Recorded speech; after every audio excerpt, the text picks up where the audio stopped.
And welcome to Between the Posts with Tommy Javour and Jad Gosson. Welcome to the show, mate. Thanks for having me. Mate, I'm filling in for Tony. You're going to have to nurse me through, mate. You've done this before and you're quite professional, I hear. I've done it once before, so hopefully the show runs smoothly like always. Tell us about the specialists tonight, mate. Who are the specialists? Yeah, so tonight we have Div 6 specialist, which is myself, and Div 3 specialist, Indy, who did a comprehensive wrap on his division. Yeah, did quite beautifully. We'll have a look at that a bit later on. Now, Phil's off this week, as is Tony. Tony's off in Bali. Obviously, he's on the big bucks. Us little battlers down here. But we have got plenty to offer. Obviously, I've done my Div 1 wrap, as I do each week. We have awards aplenty.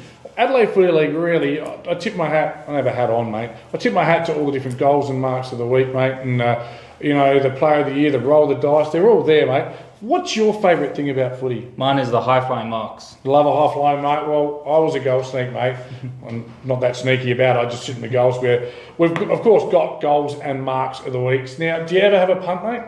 Every now and again. You happy to have a buddy bet with me a bit later Buddy on? bet always, yeah. Might even take that buddy bet to Division 6 because you're the specialist there and I played a bit of Division 6 in my time. We're going to have a look, of course, at some Dartfish stats and the Farmers Elite Coach of the Week. We've got plenty for you tonight on Between the Posts. Stay with us, we'll be right back.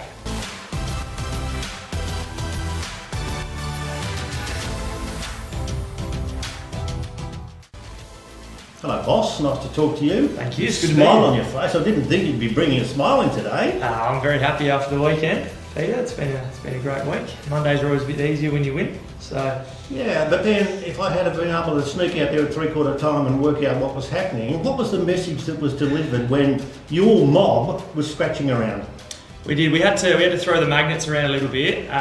We at three-quarter time we were just down by a small margin, and they sort of had a bit of the momentum in the third quarter, and we had to do a few things differently, and we ended up throwing our centre half back in the ruck, and that sort of opened up the game a lot for us, and he ended up being probably our best player in the fourth quarter and probably changing the game for us. And our full forward, Tyson Saruni, kicked 5 goals in the end, and he probably won us the game as well. So we just threw a few things around and tried to do something a little bit different, and it ended up paying off for us. So yeah, it's great. But it was a massive turnaround. Seriously, if you're parking at the ground and you're tooting the horn and you're hoping that your mob, the Dolphins, can find something, you wouldn't really have expected something out of the ordinary with such dimensions of hurrying home and kicking such a score to get up and win. Yeah, well, it's definitely something we've been working on. To be fair, we've probably been really poor with our fourth quarters and last half, so that's something as a club we've been working on, and I'm just glad that on the weekend we're able to do that. With all the practice and training and all the talk we've been doing about it, it's just been good to actually put that into game, and to run away with a win like that was just great from a coaching perspective. So I was very, very happy. I need to do some digging because it says that you throw the magnets around and you reckon that someone will move from somewhere to somewhere else into another position. And you're talking as if you've got to be prepared just in case something like that happens. Yeah. But how do you prepare when you're so far down? Yeah, it's one of those things. I think I'm still working out the game of coaching. It's my first year of playing and coaching, so I think from the advice I've gotten from other player coaches is that a lot of the work is done, well, most of the work's been done during the week. I go through a few scenarios during the week. What if this happens? What if this happens? We had an injury very early on in the game. Our centre half forward dislocated 2 fingers, and that meant that we had to move a few players in different positions. Yep. So. You can't always cater for everything that happens, but a few things happened that we didn't expect to happen, and we had to change a few things. And yeah, I've got really good coaching staff on the bench that they understand, what we want to do if things happen, and I've just got to trust and back that they do that when I'm playing and trying to get a kick myself. So the chase is on. You're starting to gobble up that lead, and you're getting closer and closer. Was there a moment during that last quarter when you thought to yourself, we're a real big chance here? We have the momentum. You can sense that the opposition have the ducks and drakes. We haven't. You are hurrying home and you're not too far away from winning. Yeah, it was a tough one. As I said, at three-quarter time we were down by a goal and a half, and I said the message to my boys was, I just said that this is the challenge that I've been setting for you guys with fourth quarters. It's what we've been working on. The first 5 minutes is crucial for us. That's going to set the tone of the game, and we've kicked 2 early goals. Yep. I thought, geez, we're on here, and then they kicked 2 straight away, which sort of brought the momentum back for them. But luckily enough, we sort of pulled it back into our favour and ended up kicking 5 goals to their none, and ended up taking away with it, which was just incredible. As I said, it's something we've been working on, and it's just, from my perspective, it's just great to actually come to fruition. Take us into the rooms after the game then. You've won the game and you're thinking to yourself, yep, this is a good little result if you don't mind. What do you then, as the boss, what are your feelings? Tell us, tell our audience now how you are feeling with that win. Yeah, I think the biggest thing for me was I was just proud. I was proud of the way that the group responded to what I wanted them to do. So just, everything's sort of coming together. We train very hard, and like all clubs do, but we train very hard. We've been training for these types of scenarios and situations, and for that to actually come into play for something we've been practicing, I was just proud of the boys and how they went, and the fact that they, were able to come back from a small margin, but there was momentum shifts in the game. It was just great to see that the boys, they took away the game, and by quite a long margin too, to kick 5 goals to none after that. We just didn't let them in. So for me, that was a really proud moment. Have you got a good theme song? We do. I'm still learning it, to be honest. Give us a clue. Come on, give us something. Well, it's... No, you can do better than that. Look, you are the coach of the week. You've got to do better than that. I'm not much of a singer, to be honest. No excuses. Look, it's... You're Australian Idol now. I want something. It's... I am still learning it, to be honest with you. It is something starting with...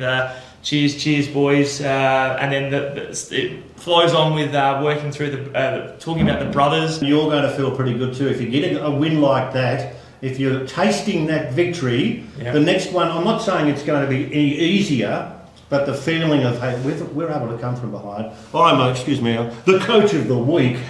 You've set yourself a high bar, haven't you? Yes, I might have, but no, it is. Yeah, I mean, it's a great position to be in. I think. Sitting equal top. It's still very early on, and we definitely don't want to get ahead of ourselves. But if we're being honest, it's a great position to be in. Sitting equal top, it's great. So I think we don't want to get ahead of ourselves, but we've still got a lot of work to do. We've still got a lot of improvement that we want to make as a team as well. So I don't think we've quite hit our straps just yet either.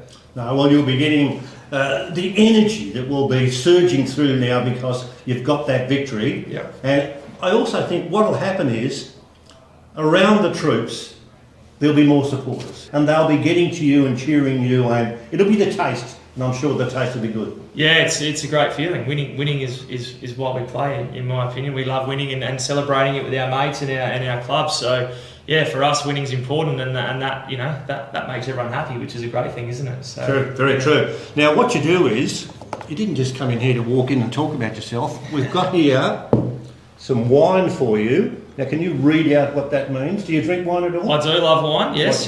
Heavily drinking or just quietly? Just quietly. Yeah, Okay. yeah.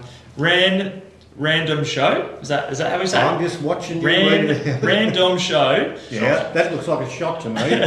Random shot Cabernet Sauvignon Pathway down in the southeast. Good. You happy with that? I'm very happy with that. I'll have a drink for the old rivals Pathway then. Yeah, and you'll share that or you'll just have it yourself? I'm happy to share, but one bottle might be a bit tough to share, mate. No. Thank you, Brett. Now also, you get the beanie because it can get a little fresh down there when you're trying to catch. What do you catch down at Meningie? Oh, there's a few fish down there that are about the place, aren't they? There are a few down there, yes. But I'm a bit happier being a bit close to Adelaide now. It's been a bit warmer at nights down in the southeast. It can get very cold, so the beanie might come out, but we'll have to wait till it gets a bit colder, I think. Beautiful.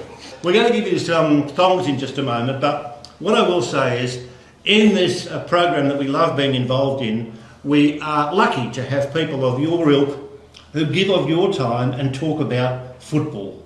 And that's what we did tonight, and we really do appreciate it. The fact of the matter is you're able to come in and say hello, burble away, Brett, walk away with all the goodies, and we say thank you for doing that. Thank you very much for having me, Peter. Now, just stand up here because we're giving away other bits and pieces. All right. Now, let's see. We'll come across to the Arch Support thongs, the Archies. Now, how many do you get? We get 2! 2. Not 13 like Buddy Franklin. We just get 2. Take a pick. 2, alright, beautiful. Take a pick. All They're right. really good too on dates like this when it's freezing cold. That's Fantastic. okay. Alright, we might have a look at the blue pair. Yep. Thank you. And maybe a black pair. Is that That's right? good. Yeah, that's good. Perfect. Have a look at that. Beautiful. Yeah, Not beautifully sure done. they're my size. That'll be great. Thank you. Well done. Thank you very much for coming in Thanks and saying very much, hello. Peter. Well done on the week. Appreciate it. Good stuff. Hope you're enjoying our program. Lots of gifts in through, and we'll be back with more very, very shortly. Football at its very best.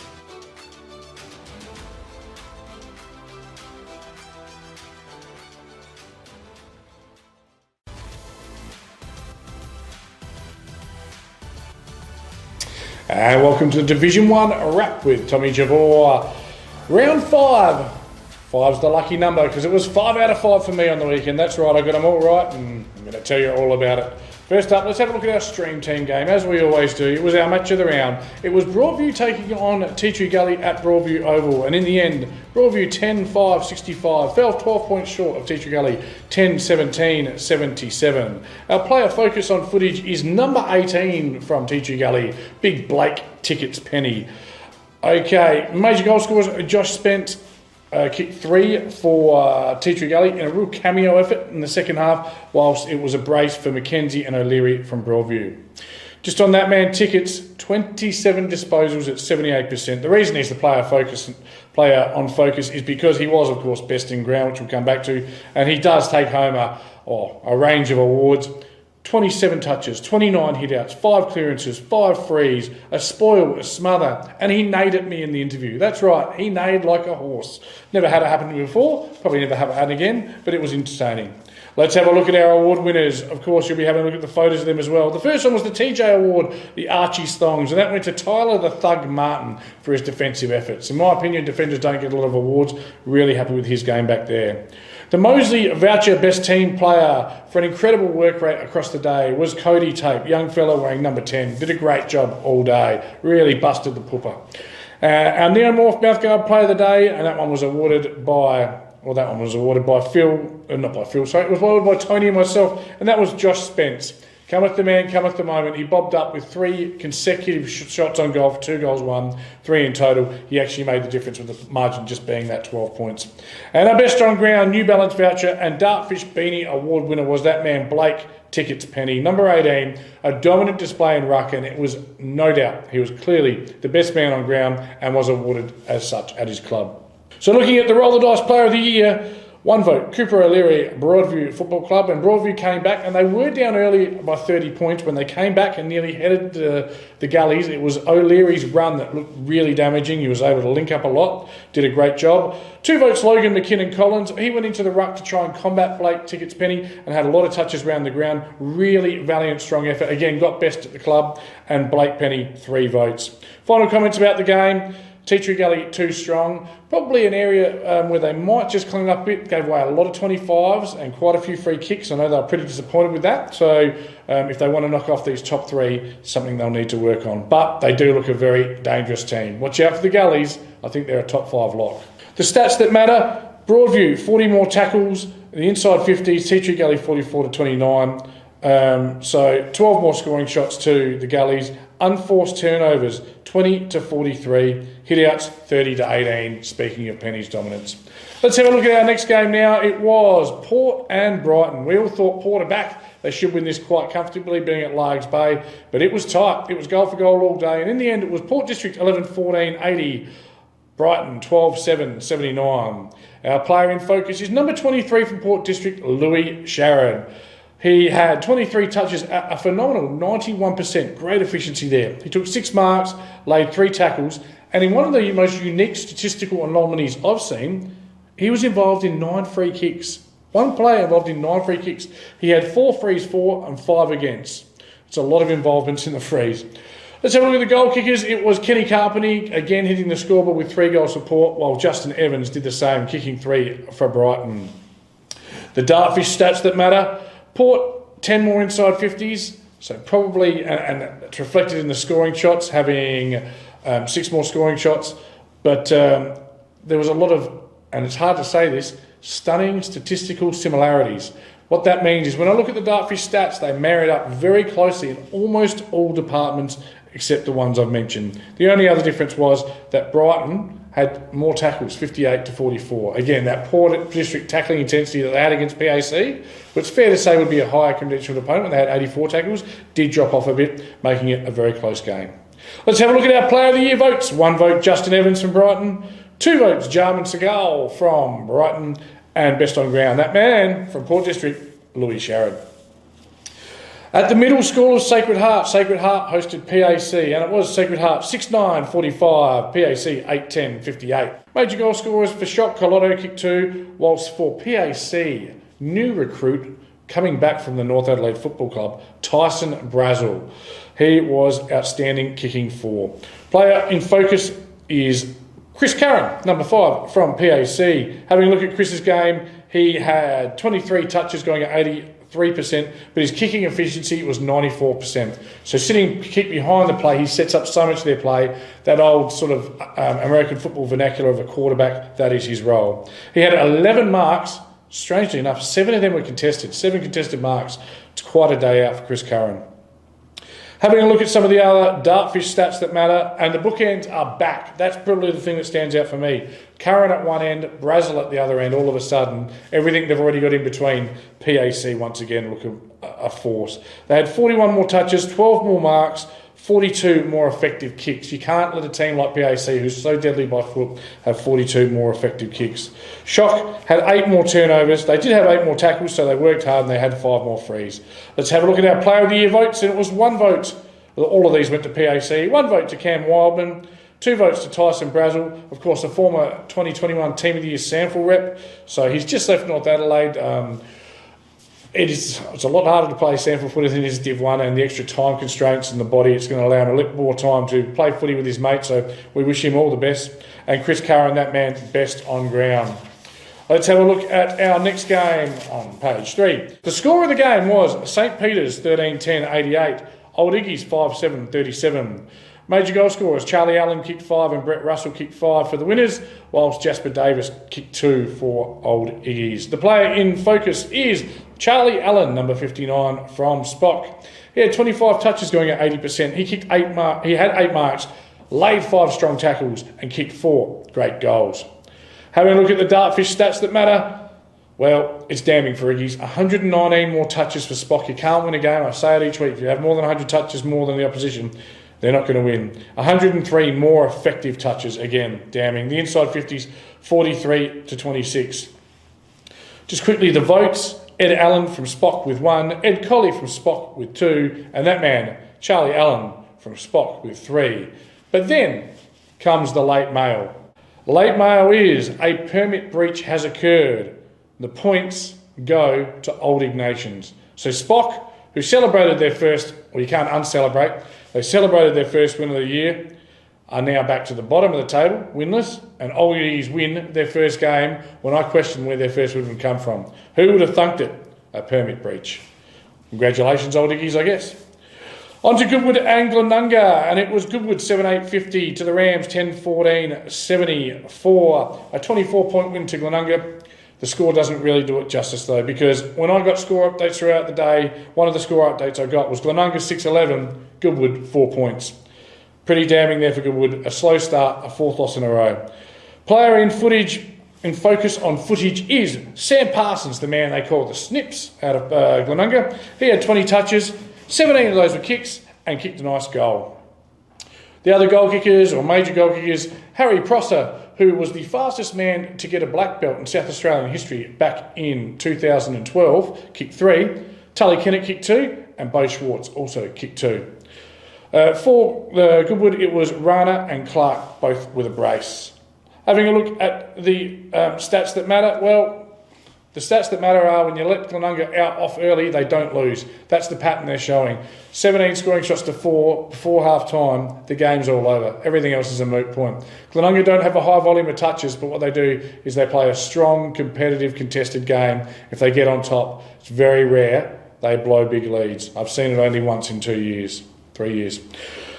The Roll the Dice Player of the Year, it was 1 vote to Tully Kennett. 2 votes to that man. We say his name every week. This is the 4th time he's polled. The tip rat, Bowie Schwartz, and best on ground to Sammy Parsons. Right, let's close things off by having a look at the Roll the Dice Player of the Year award. We've got a bit of a leaderboard going, so hopefully that flashes up right now. How arrogant that I click. And up the top of the table on 8 votes, not a bad effort off 5 games.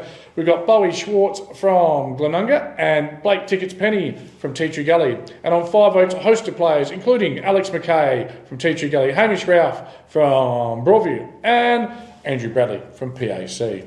If we can have a very quick look at the ladder.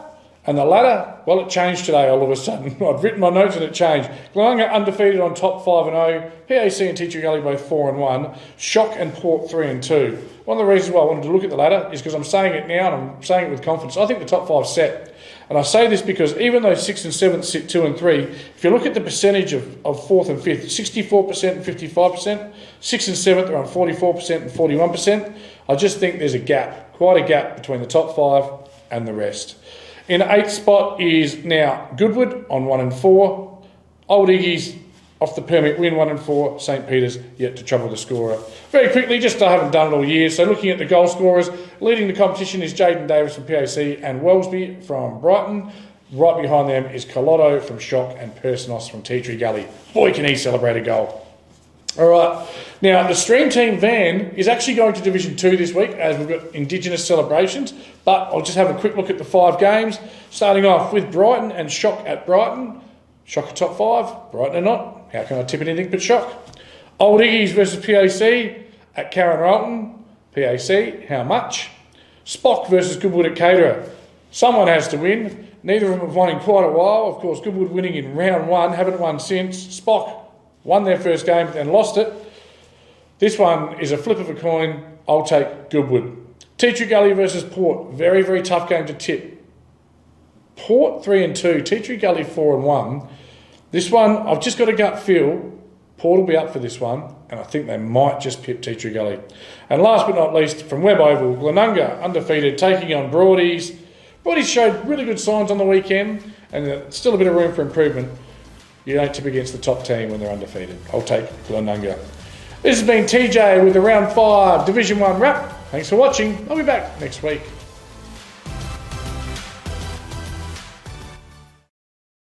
And welcome to Between the Posts. It is my distinct pleasure to have Salisbury North coach Eugene Warrior on the show. Welcome, mate. Thanks, Tommy. Pleasure to be here. It is great to have you here, mate. Of course, you've had a great journey across. It's your second stint at Salisbury North. Correct. Let's go back to the first stint. We've got big things to talk about today, but we were one time, maybe a half a foot away from a premiership in 2013, was it? Jamie Solly. I was behind the goals. It looked like he was going in, didn't quite get there, and was a draw against Ross Trevor. So, what could have been? Absolutely, and you got a good memory, Tommy. You when you just recalled that to me before, but it certainly brings back good memories, but also bad memories that we were just, like you said, just that little bit away from winning our first ever Div 1 flag. But great memories, and when the ball was up in the air, I didn't worry about the ball. I was actually watching the goal umpire and he was straddling that goal post. I'm like, just move across a little bit more. But unfortunately, that's the way it is in footy, isn't it? Yeah.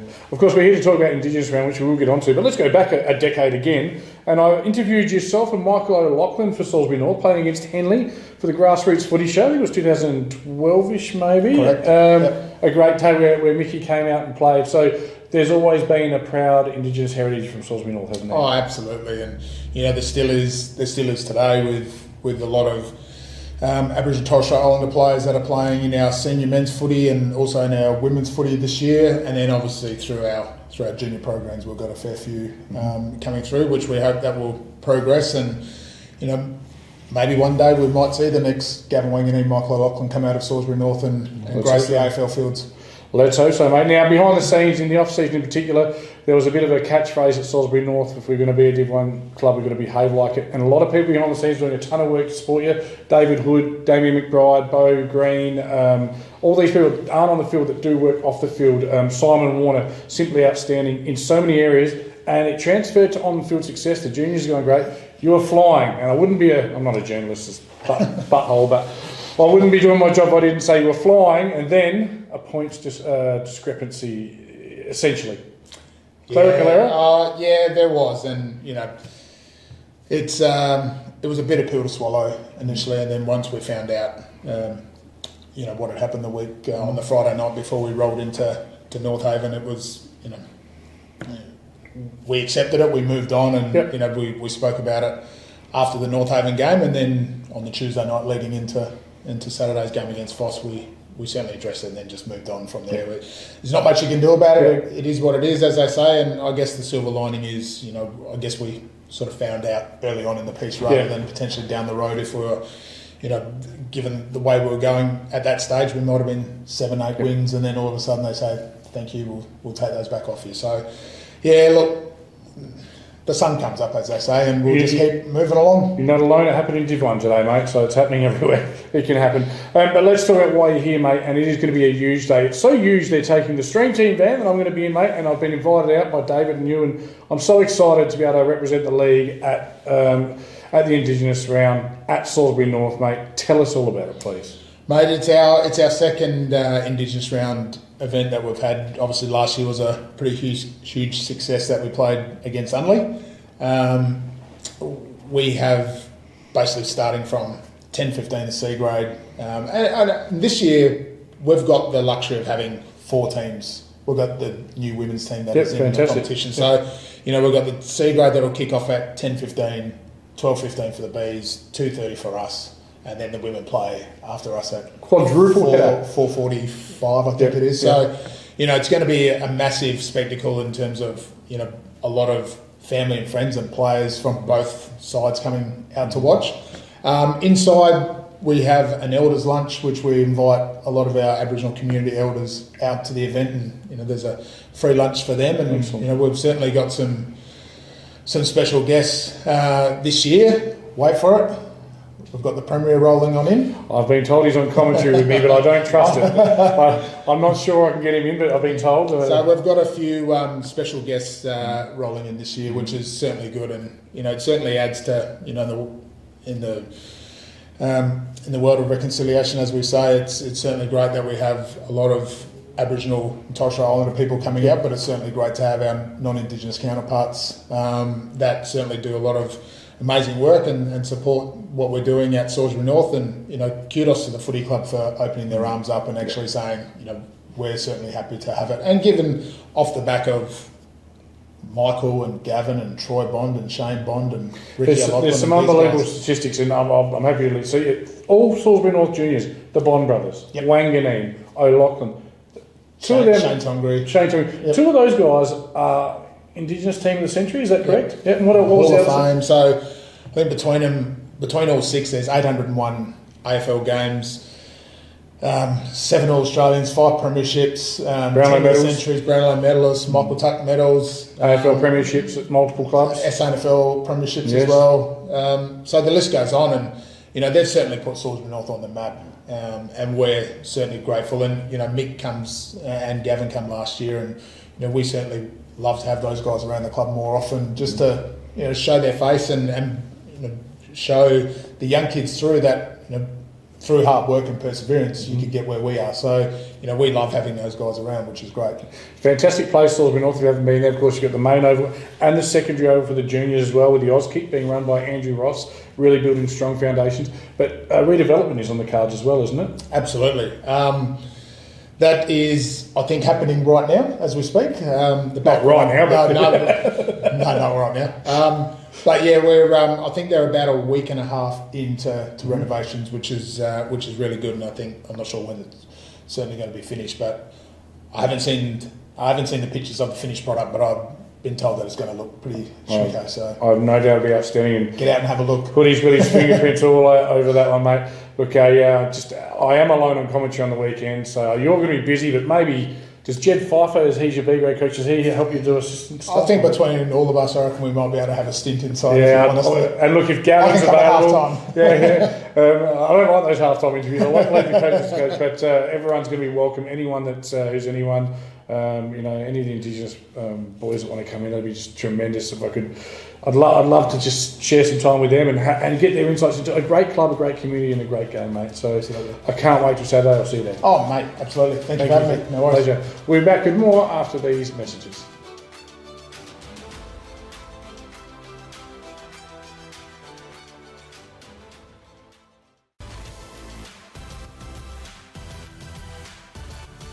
Hello and welcome to this week's Division 6 wrap. So after 5 rounds of Division 6 football, we have one team undefeated in Greenacres, one drawn game, which was a high scoring draw between Fitzroy and Salisbury, 80 points each for a draw.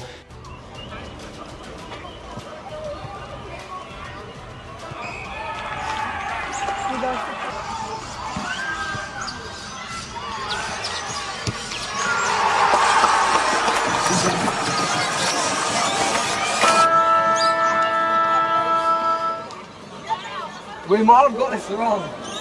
And 2 teams have not won yet, so Brahma Lodge and Smithfield, but one of them will be getting a win very soon. More on that later in the Division 6 wrap. So we'll start off with highlighting Marion. So Marion lost in round 1, they actually lost the game, but since then have won 4 in a row. They actually won 18 of 20 quarters this year. So a good effort from Marion. I'm sure they'll improve and grow as the season progresses. And also they have the best defence, only conceding 173 points in 5 weeks of football, which is very impressive, and will go a long way in the finals. They're on track to make it, so once they get there.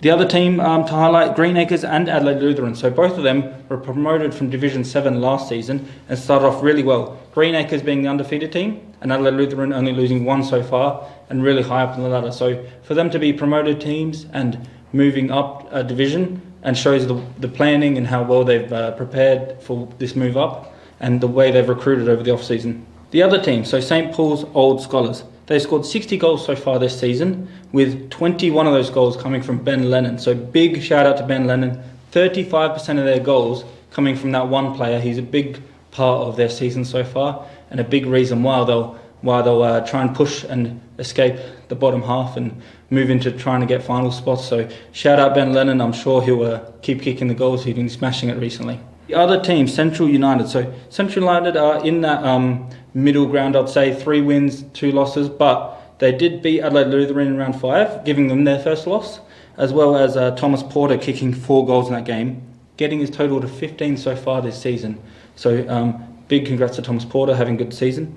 As well as they've only lost 2, as I mentioned, so in mid-table, but those 2 losses coming 1 point to Fitzroy and 1 point, not 1 point, sorry, but losing to Greenacres as well. So the undefeated team and only by 1 point. So I'm sure they'll be not too upset with their losses and trying to push forward for finals as well. In terms of, I highlighted a few of the teams in this division, but this time I do want to highlight one player individual. So Jericho John from Adelaide Lutheran. I just want to highlight him because he took one of the biggest marks, one of the most amazing marks you'll ever see. So if you can check that one out, that would be amazing.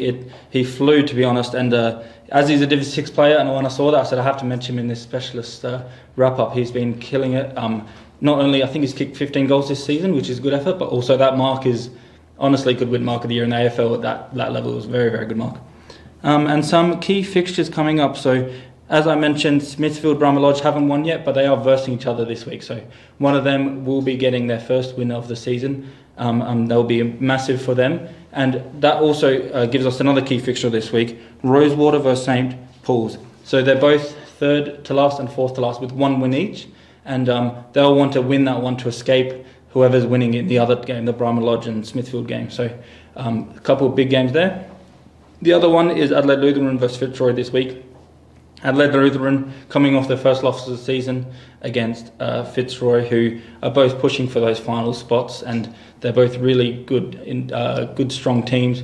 Fitzroy winning Mark Coach of the Week a few weeks ago as well, so they've been good this season, and that's a really key matchup. Looking more into the future, and it does depend on some of the other results, but in round 7, Brahma Lodge versus Rosewater, so near the bottom team and a crucial game to avoid those relegation spots later in the season. And in round 8, Adelaide Lutheran again, in another big match versus Marion, who are 2nd on the ladder. So a few crucial matches, and that sums up Division 6. Thanks for watching, and let's get on with the rest of the show.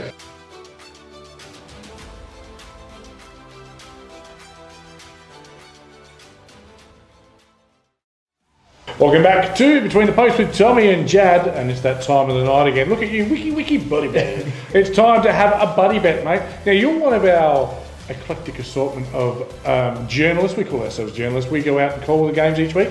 Yep. Where are you this week, my friend? I'm at Tea Tree Gully, so versus the Port District. Yes, the Premier's Port District.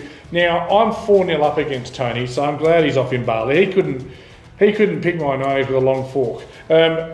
Port District and Teacher Gully. You're there, so you're going to get to see our buddy bet play out in real life. Who are you taking? Yep, so I'm going to pick Teacher Gully for that one. Home team, 4-1. So for me, I'm going to bet on Teacher Gully with my buddy bet. Yeah, Pertering with a big oval. It's not a bad bet. Let's shake on it. I'm taking the Premier's Port District. Right. I think they're going to lift their tackling intensity. Of course, we encourage you to log on to download the buddy bet. Of course, have a buddy bet. But as always, Gamble responsibly. oh mate, we didn't even practice that rehearsal. We're back after these messages.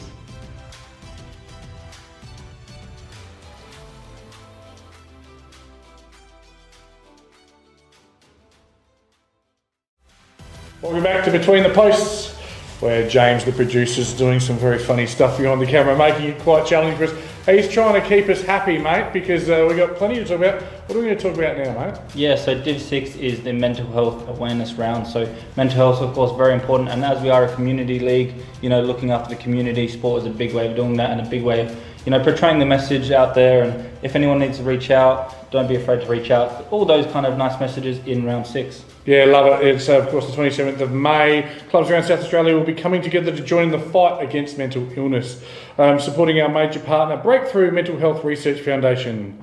Get in touch with the Breakthrough community team on the email and number you will see on the screen. That should flash up right now, hopefully. You're not looking at my head. Or if you are, you can see the number. For more information and documents, just head to the Adelaide Footy League website. Now, was there something else? Did Indy have something on this earlier on? Yeah, for sure. So stick around for Indy's interview there, and they talked about the mental health round a lot there, and it's a very important cause. So yeah, have a listen to that one and enjoy the rest of the show.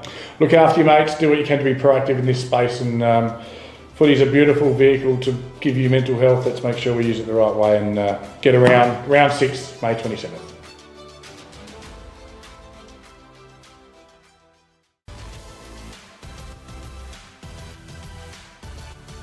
It's been a busy opening 5 rounds for Division 3 in the Adelaide Footy League.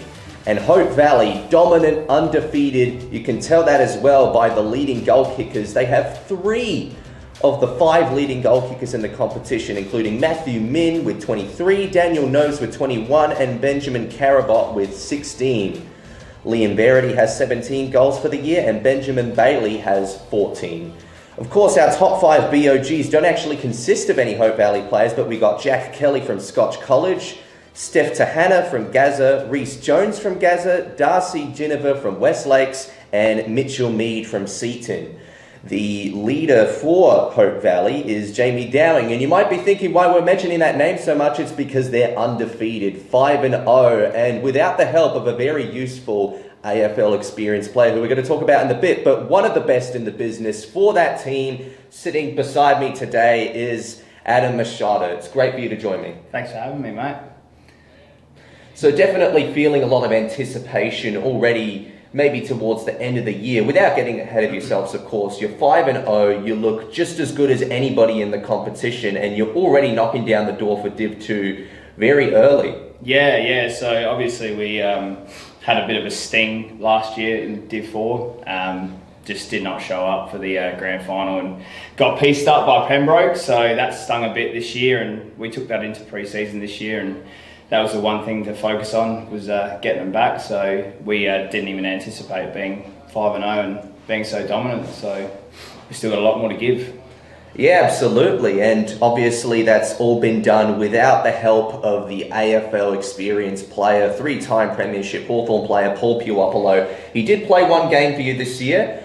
He's currently battling a rib injury. Is he going to be coming back to play soon? Yeah, so Pop, it's a bit unfortunate. I think it was like second quarter of the first game, he copped a pretty nasty knock.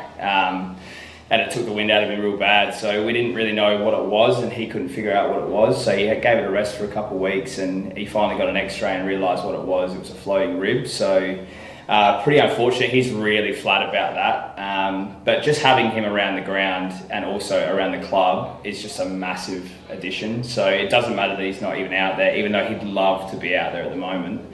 But he's looking like he'd probably be back maybe this week or possibly next week. So we'll see how we're going, but he's raring to go. Yeah, and obviously evidenced by players such as Luke Brown, Sam Gray and Jack Trangrove. It's always useful to have an AFL player in the Adelaide Footy League, and it always brings a couple of extra seats in as well. Just quickly, because I actually had a phone call the other day with Matthew Min, the playing coach. So the leadership for the club has changed a little bit this year with him playing a playing coach role. Yeah, so Mitch has been a player coach for 5 years now. So he's done the main lifting about getting the majority of us to the club. So Mitch used to be my coach when I used to play at Teacher Gully 2016. He has a really good like a list of achievements. He's a great coach. Unfortunately, he's sort of battling with some health issues at the moment. So Minnie is a co-coach this year and has just taken the reins for a little bit. Minnie's a little bit younger. The boys sort of, really like to come up to him. He gives them great feedback. So does Mitch. Having both of them together is so much better for the club. They really work well together. And then we have the two co-captains, and Ren, who's been the captain before at the club. He's been there his whole career, so he has a lot of stature. He's been there through the highs and the lows. Eddie is a junior.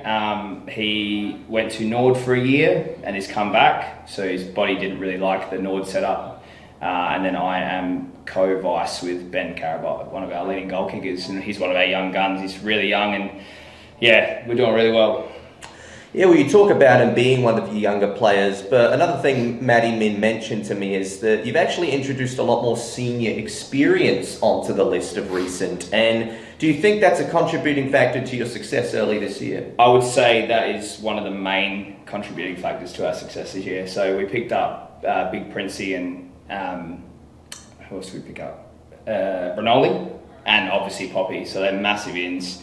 I'm one of the only over 30s. You got me, Minnie, and then you've got those three big key players. It just adds a lot of experience around the ground and around the clubhouse. We're turning it into a more established club with a more established feel. So as we raise up the divs, we want the club to act and perform like a Div 1, Div 2 club. So we're not just jumping up and we're all over the shop. But yeah, having that injection of those really older players, not older players, but it's just so handy.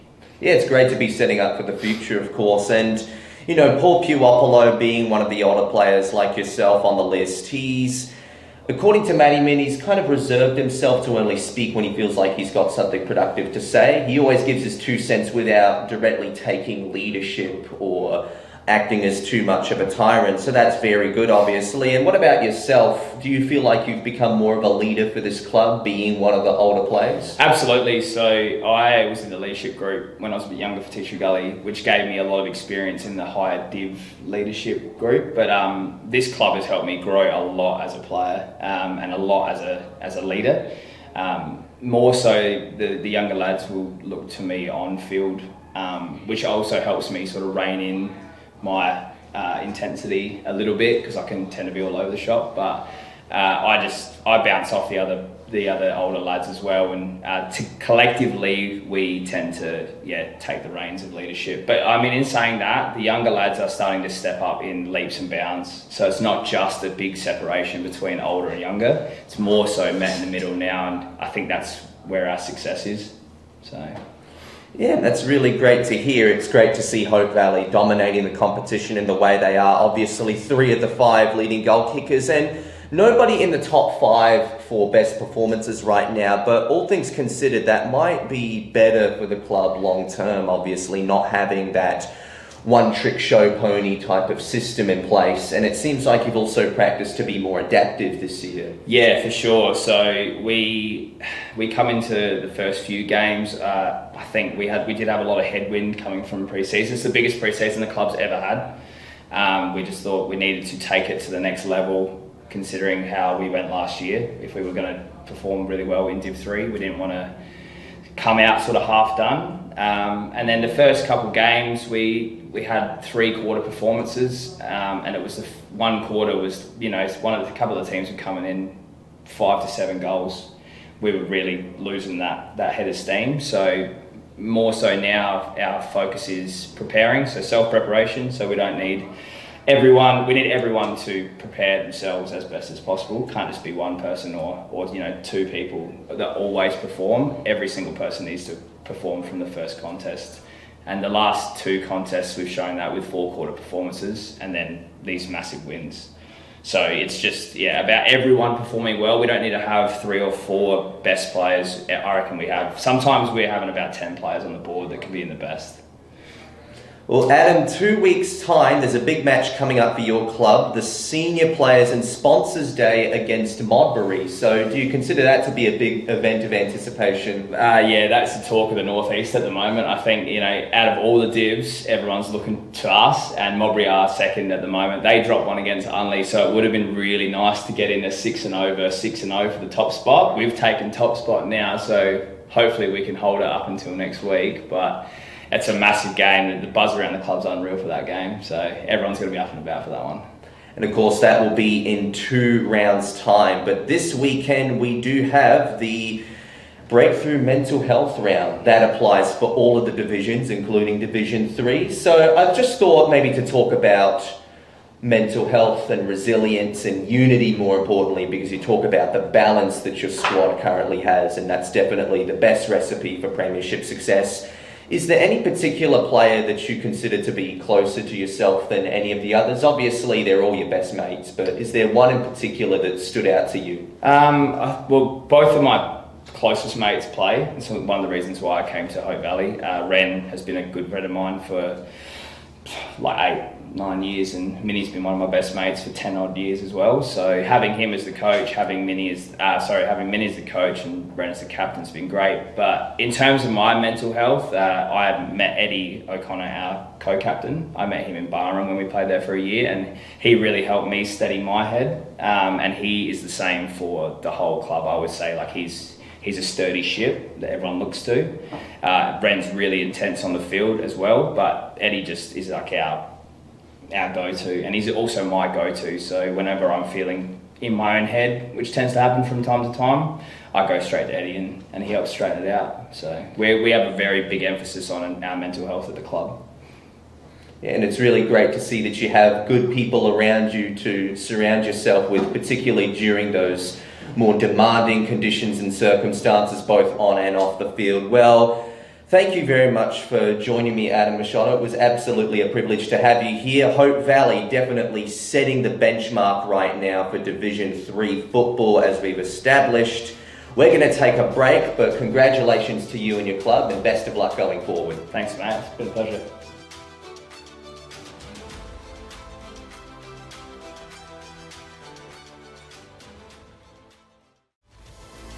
Okay, Jad, my main man, it's time to go around the league. One of my favourite things, because again, more prizes to give away, more opportunities. So where did we go this week? Tom Wren went to Hectorville for his broadcast. I think it was Thursday night they do it out in Hectorville. Yeah, the Hecky Hounds. The 5AA $1,000 kick for cash was Daniel Fairweather and Jess Williams. And tell us what happened.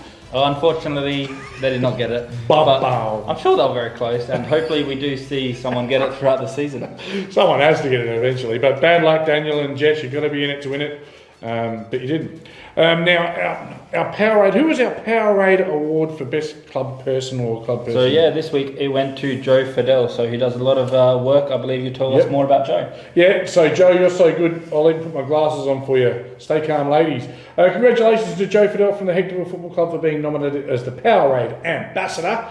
Joe has been involved with the club for a few years, and all of his kids play there. They are playing junior footy there, of course. He helps out with the canteen, the barbecue, the bar, all of that on weekends. He's an outstanding club man. He coaches one of the junior girls' sides and has recently become a board member of the sporting club. Well done, Joe, and thanks to Powerade Australia. All right, what else we got, mate? Now, oh, God, I nearly fainted then. When they go out, mate, they give away plenty. What do they give away?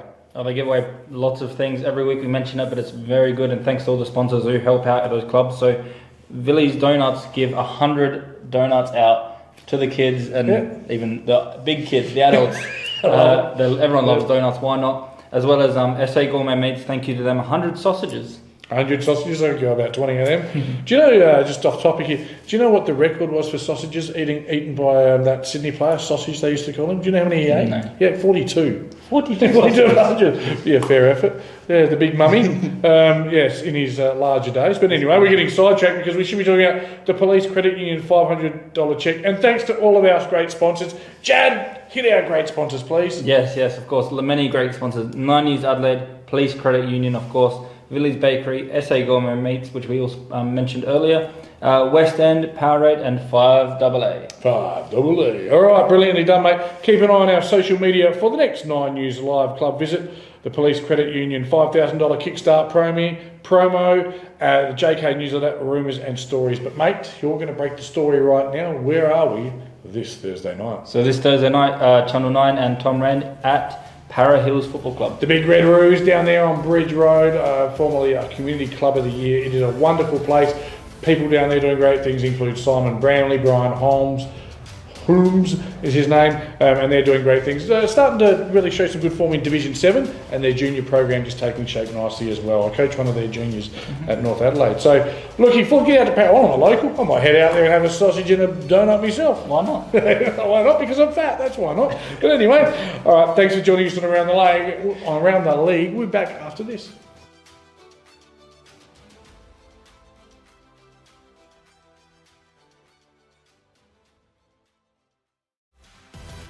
Thanks for sticking with us. It's time for your favourite part of the night, the marks and goals. Yeah, so the marks this week, the winner of last week's mark was Jericho John. So I mentioned him in my Div 6 promo from Adelaide Lutheran. A very amazing mark, so congrats to him. He wins this week's prize, and if you haven't seen the mark, check it out. Former AFL Max alumni. Now, it is, in fact, Jericho John, not John Jericho, as our good friend Tony Neal said, isn't it? Yes, that's right. Yes, correct. Well done, Jericho. And he, I think last year he had his first child, so congratulations on that. Hope family life's going well. He must be going all right because he's taking big clunks. Good job. And our goal winner for goal of the round last week was Tom Wellsby from Brighton District Old Scholars, otherwise known as the Bombers. Yeah, isn't he a top goal scorer of Div 1? You must have watched my Div 1 wrap. It's as if we rehearsed that. Yes, he has kicked 13 goals along with Jaden Davis, and one of those goals did win him last week's goal winner.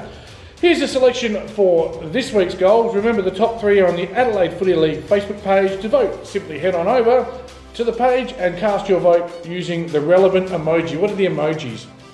There's this, there's a wow, shock face, and there's a love heart. Pick the emoji, match it up to the goal or the mark, and help them win for this round. We're back after these messages.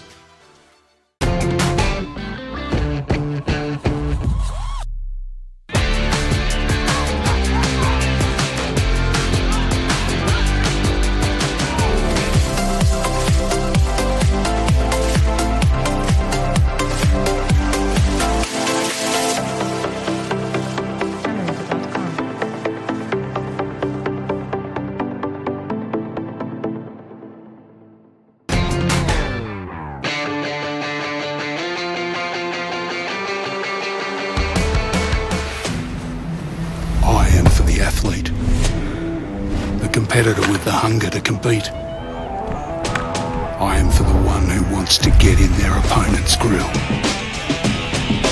I am the one who brings you the science.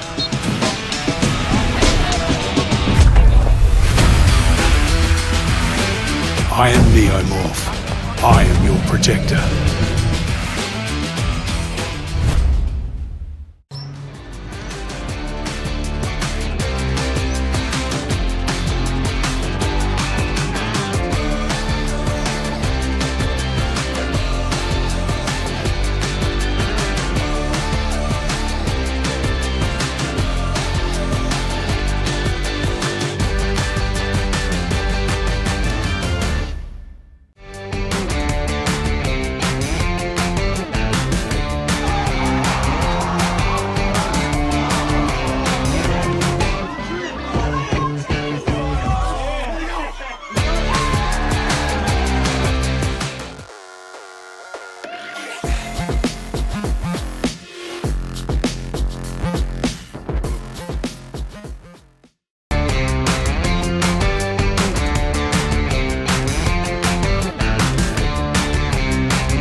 Welcome back to Between the Posts with Jad and Tommy. Have you enjoyed yourself tonight, mate? Yeah, it's been lovely. It's flowed quite well. I've enjoyed it as well. Look, it doesn't exist, the show. It doesn't have much point without the guests, so thanks to all the guests.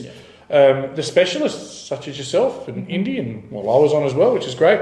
Let's have a bit of a chat though, mate, because you've been lucky enough, like me, you go out and watch a Division 1 team each week, don't you? So last week, where were you? I was the Goodwood versus Glenunga game. Goodwood and Glenunga. Now, someone who will remain nameless tipped Glenunga versus PAC last December, in a December show. Is Glenunga the best Division 1 team you've seen this year? Yeah, I believe so. Like undefeated after 5 rounds. Nathan Grimer, we had a good chat with him before and after the game. He's got them doing exactly what they want to do. They were winning against Goodwood away, which is even though they've been struggling, very hard ground to go to always, and by 40 something points or more at 3/4 time. Yeah. And I think they will. Hopefully for your tip, we'll go all the way. Oh, plus I was there for the last couple of years, so very close to my heart. There's a lot of friends there. The other thing about Glenunga is they've got a massive injury list at the moment. Yeah. They're missing a key defender, key forward, a couple of ruckmen.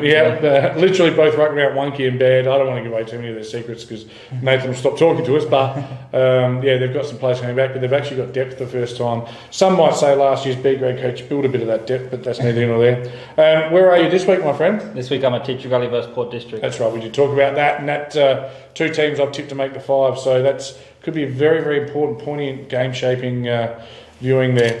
Hey, and I'll be at, I'm not at Division 1 this week, I'm at Division 2 as the great interview. Thanks to Eugene Warrior for coming in and all of our guests. I can't wait to see the Indigenous celebrations at Salisbury North. The proudest Indigenous club just about in the league. There's probably others would rival it, but when you talk about names like Wanganino, Lachlan, the Bonds and these types, it's just amazing. So, you know what, mate? I reckon you've been good tonight. You've been so good. I don't know, have you got a pair of these Archies? I do. These Archies. My wife today, this is a true story, she said this, she wore her old thongs. She goes, I wish I had worn my Archies because my toes are sore. Because the support and Archies thongs give you, you don't kill your toes. You don't turn your toes up. So these are for you. I hope you've got small feet, mate. Thank you for being on the show. Thanks for watching Between the Posts. On behalf of Tommy Javor and Jad, we'll be back next week. Hi, I'm Morgan Knight. I'm Phil Herden. I'm Vince Cosme. Thanks for watching Between the Posts. Thanks for watching Between the Posts. Thanks for watching Between the Posts.